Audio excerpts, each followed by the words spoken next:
would like to first acknowledge the First Peoples and traditional owners of this land in Victoria. I pay my respects to their elders, past and present. I particularly recognise the contribution that Indigenous Australians make to a broader and deeper understanding of identity, gender and sexuality. I would also like to acknowledge people living with HIV who are joining us online. I recognise the leadership and the sacrifices made by people living with HIV over the past 3.5 decades and applaud the work of so many people in building Victoria's world-class HIV response.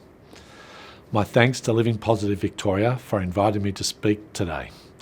I am honoured to launch World AIDS Day 2020.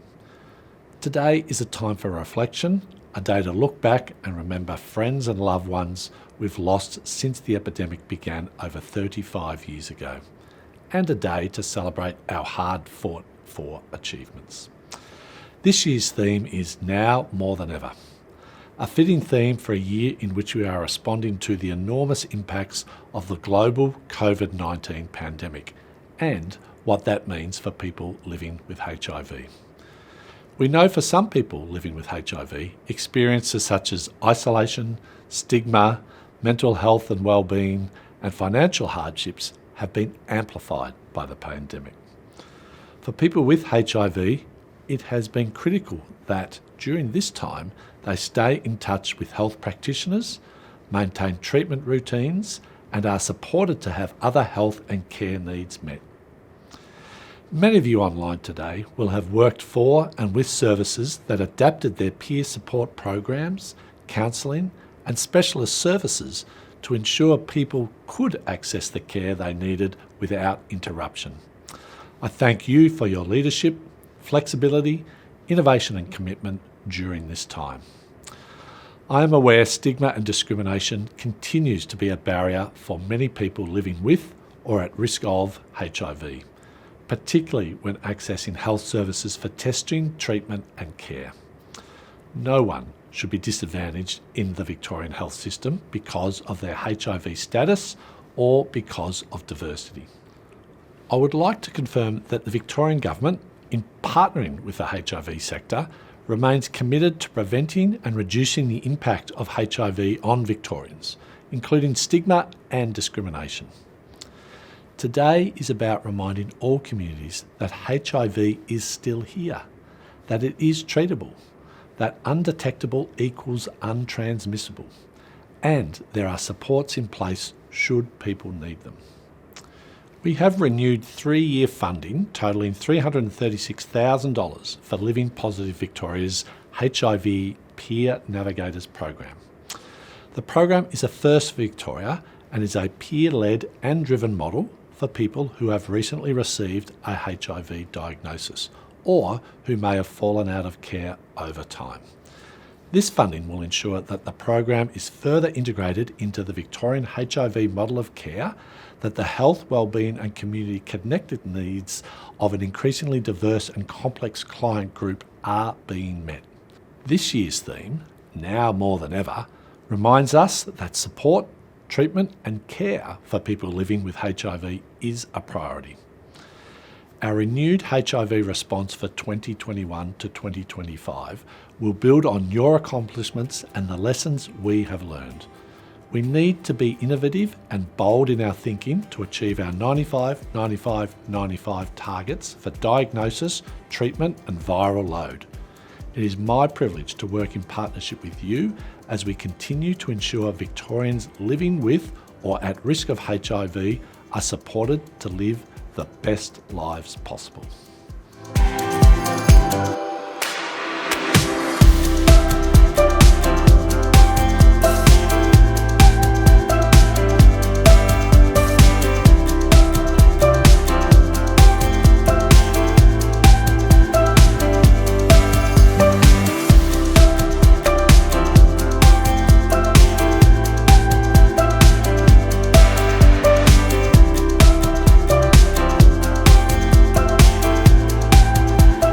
This World AIDS Day, I would like to focus on the human element of pandemics.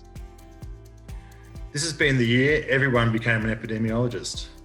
You walk past a conversation on the street and people are discussing clusters and 14-day rolling averages and boldly declaring to their friends that they know the balanced approach to end this pandemic. Before 2020, when I told people I worked at the Burnet Institute and we work on medical research, public health and epidemiology, I would get, "Epidemiology, that's a skin doctor, isn't it?" Followed by the standard conversation, "No, that's dermatology." "Oh yeah, okay, so not skin then."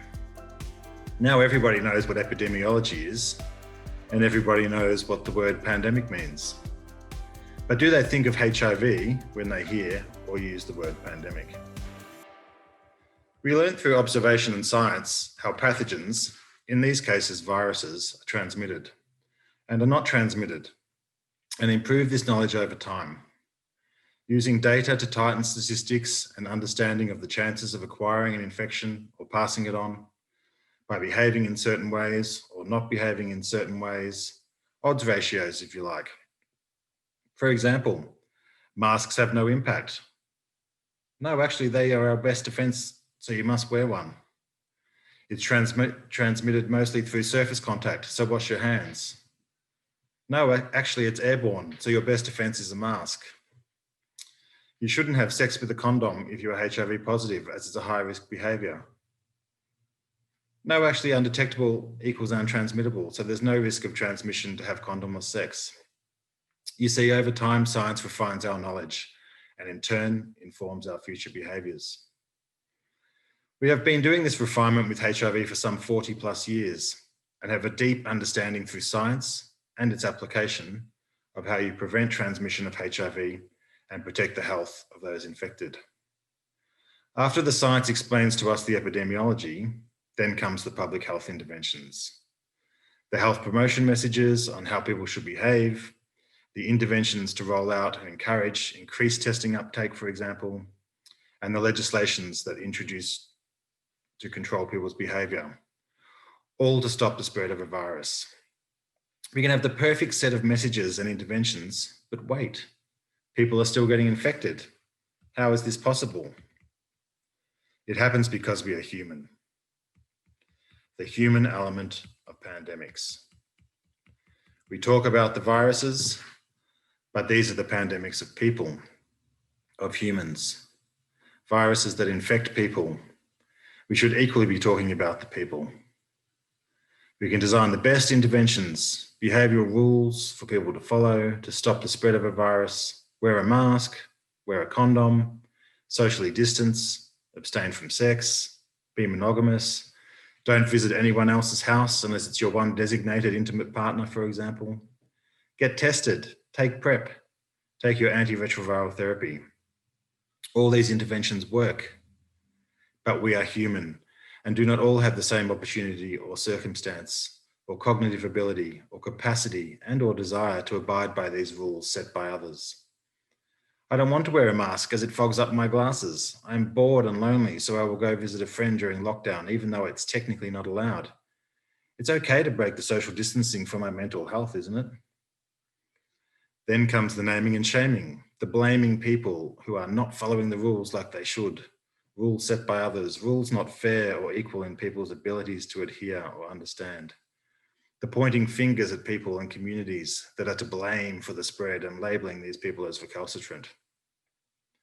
Then the consequential stigma and the fallout of that stigma. I'm not going to test for the virus because if it comes back positive, then people will think negatively of me, won't they? 40 years of lessons learned from addressing HIV, and how well have we been applying them to how we deal with COVID-19? We could do better.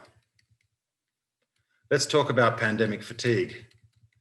We have been fighting COVID-19 since February, and we are all over it, aren't we?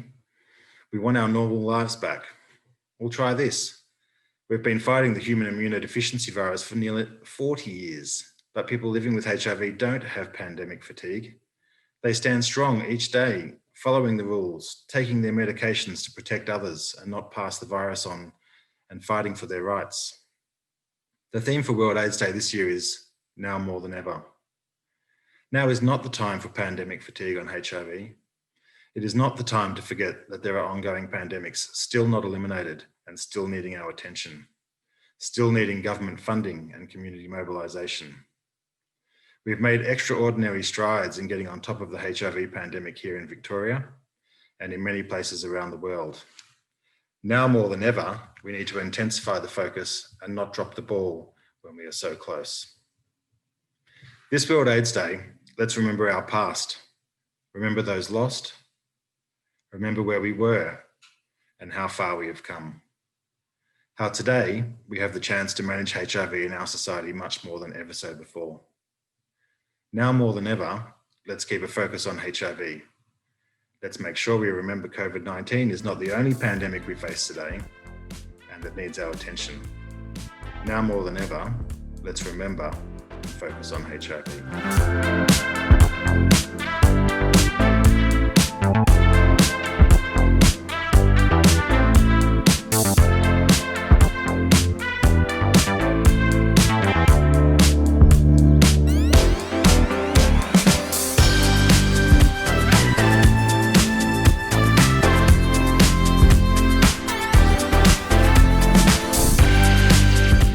Hi there, this is Sanchez and I'm sending this message to you. Now, today, more than ever.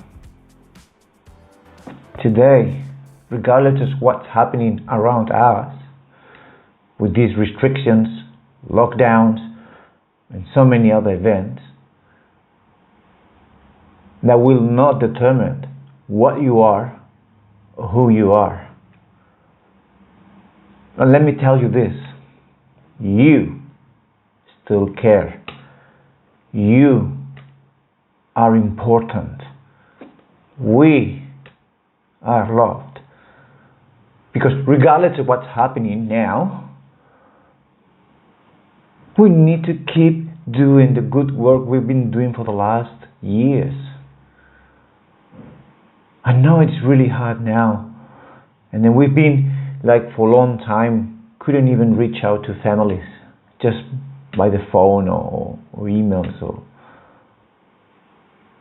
But we need to keep doing what we've been doing for the last years. It is crucial. It is crucial. And don't think that you don't matter anymore because there's something else is bigger than yourself, or more important, or more urgent. Nothing is more important and urgent than yourself. You need to take care of yourself every single day. We need to do it. The better we are today, the better we'll be tomorrow, and especially to those around us. So I want to ask you that today, more than ever, we need to keep united. We need to keep testing. We need to keep seeing our doctors that are doing an amazing job. Because regardless of what's happening, they're still doing the job with us. They still have the time to talk to us. They still are willing to reach out.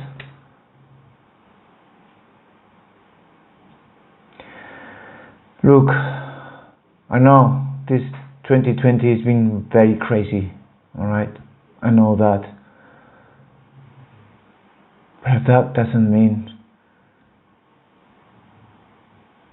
that you're not loved, that you're not important. I mentioned it before, but I want to insist. You are loved. You are important. And we need to take care of ourselves. I trust this message has been valuable for you. And we'll see you soon. Thank you.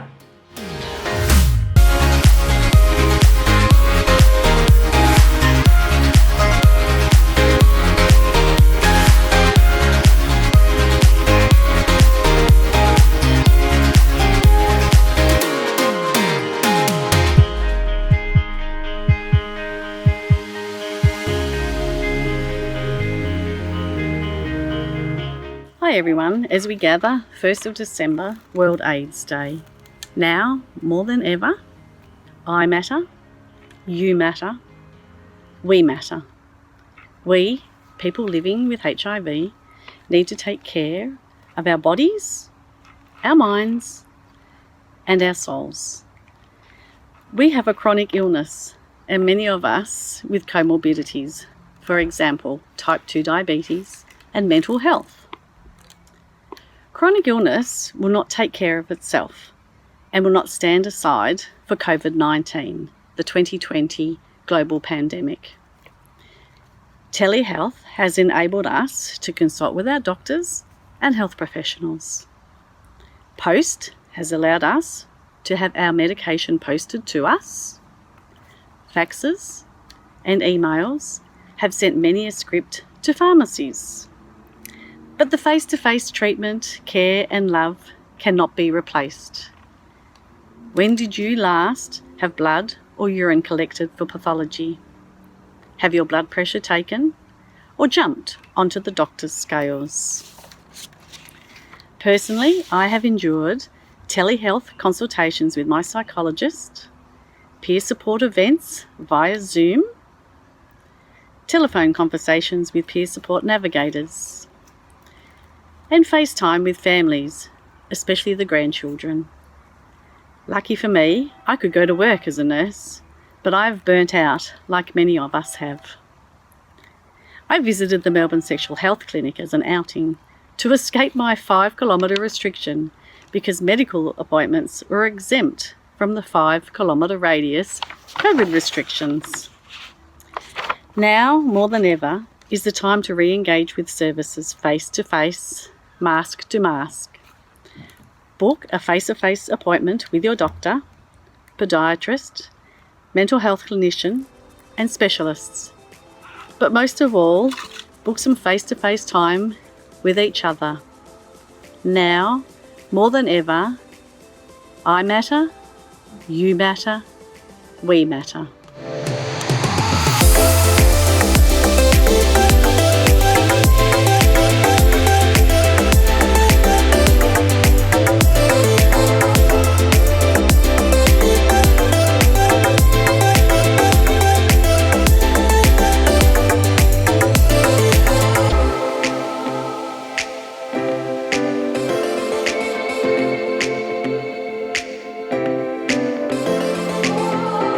Good morning everyone and welcome to World AIDS Day 2020.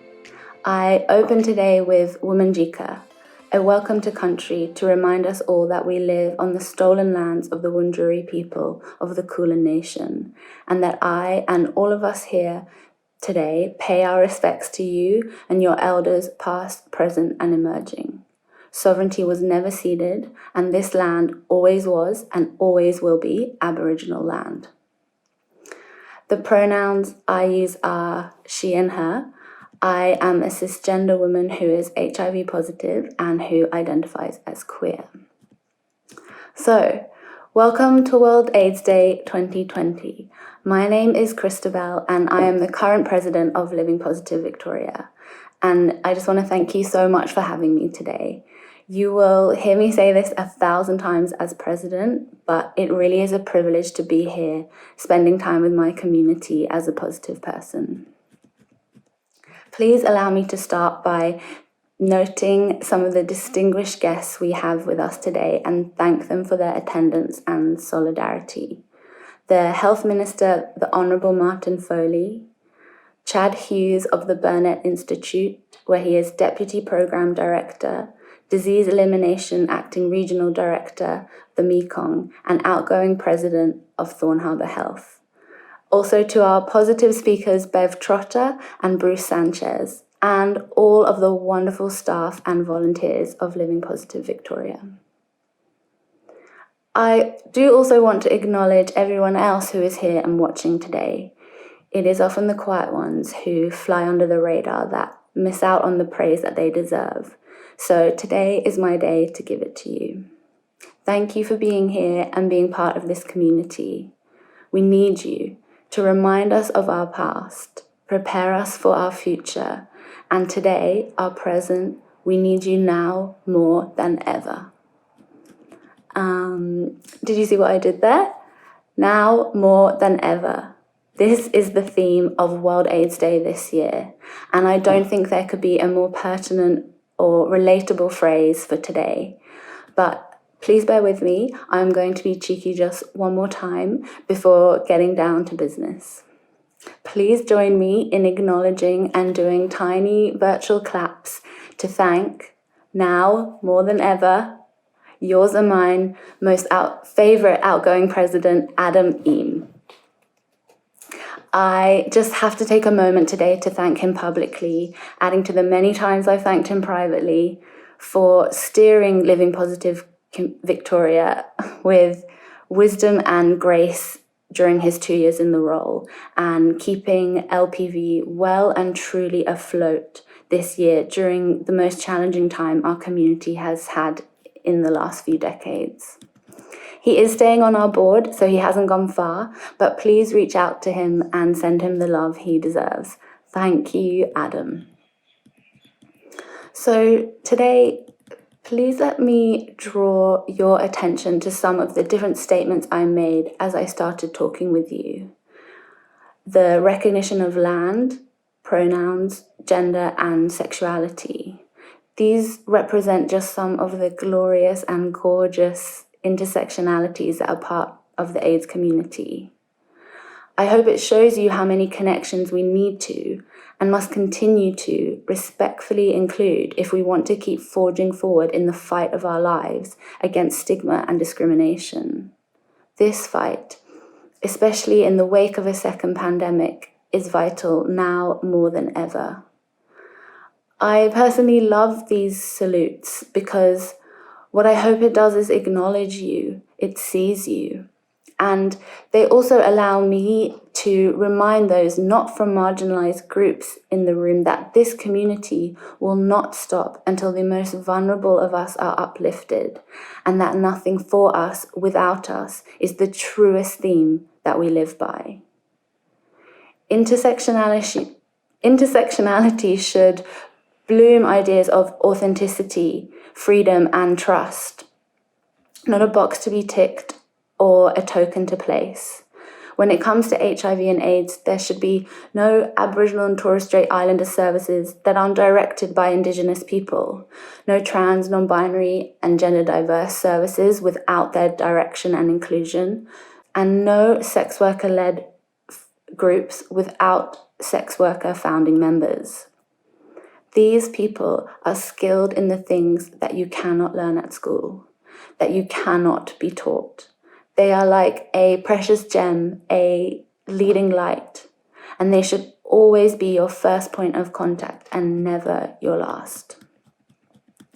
This is why I am pleased to share that Living Positive Victoria will be commencing work on our reconciliation plan to support the national reconciliation movement as a step to grow our Indigenous relationships that had to pause this year. Also, prior to this year's pandemic, we had fantastic uptake of our newly diagnosed workshops with trans-identifying individuals. And also the fantastic work of Positive Women Victoria, Living Positive Victoria, and Thorn Harbour Health means that we are well on the path to ensuring women, gay men, heterosexual men, and families all have access to services that are delivered by their own community. Positive Women Victoria, of course, holds a special place in my heart, and I look forward to engaging and working closely with them through the next year to take the next steps we need to elevate all women living with HIV from medical and visa status liberation to sexuality and gender liberation. So it is also hard to think of a more bittersweet year for people living with HIV than 2020. Finally, the newsreader knows what a viral load is, and your colleague is frequently and openly going to get tested. These words in one reality are music to our ears, but in this unprecedented time of another new infectious disease, it has been confronting and even more isolating, to say the least. I don't know about you, but I have struggled and stumbled hearing testing positive, infectious, quarantined slip from every mouth without warning and sometimes without compassion too. I couldn't speak to you today without mentioning COVID-19.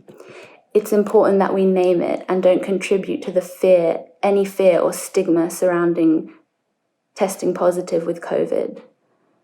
We know more than anyone else the damage this causes when people are forced to go underground and hide their reality and who they are.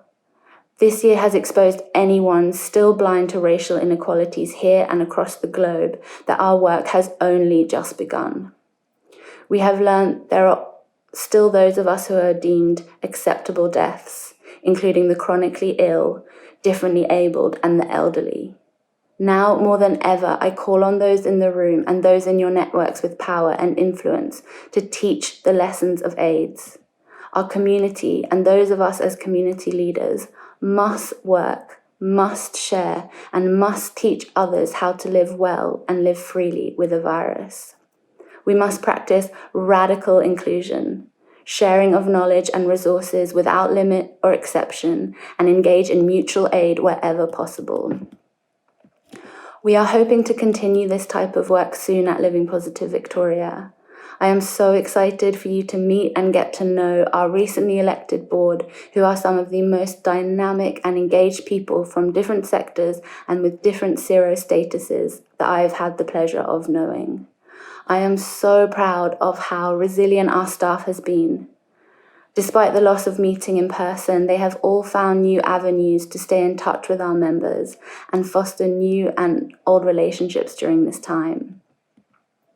Our goals this coming year are to nurture our Peer Navigator program as we welcome a new member to the team, Richard Izomo, as a peer elder advocate from Nigeria.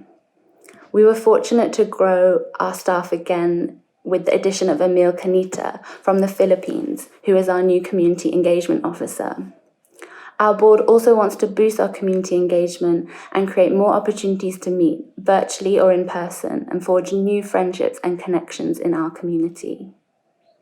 The year of only being able to leave your home for 1 hour a day has reminded us what we really care about.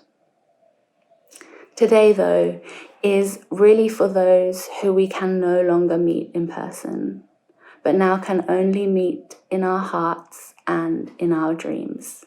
Our lovers, our friends, our family and chosen family who we have lost to HIV and AIDS. All that we do, all that we say is for you. We honor you for the gift of allowing us to love you and for loving us back in return. We promise to treat all people affected by an infectious disease with kindness and softness in ways we and you missed out on. We are in a new world where more people than ever should understand how a virus does not make moral judgments. Those of us with HIV welcome you, now more than ever. Thank you very much and have a beautiful World AIDS Day 2020.